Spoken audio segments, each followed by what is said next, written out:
Новым президентом УЕФА в среду был избран глава футбольной ассоциации Словении.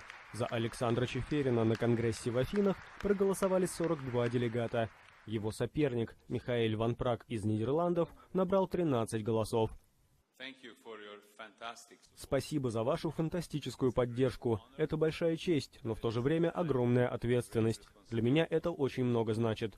Моя семья гордится мной, моя маленькая и красивая Словения гордится мной. И я надеюсь, что когда-нибудь вы все тоже будете гордиться мной. Большое спасибо. Досрочные выборы президента УЕФА были объявлены после того, как Мишель Платини, занимавший этот пост на протяжении 9 лет, был отстранен комитетом по этике ФИФА. Он стал фигурантом расследования о масштабной коррупции в организации. В своей прощальной речи Платини вновь отверг все выдвинутые в его адрес обвинения.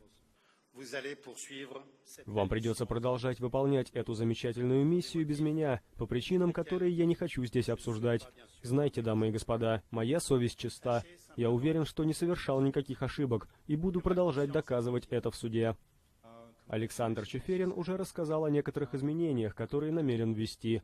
В частности, ограничить срок пребывания на посту для президента УЕФА и членов исполнительного комитета.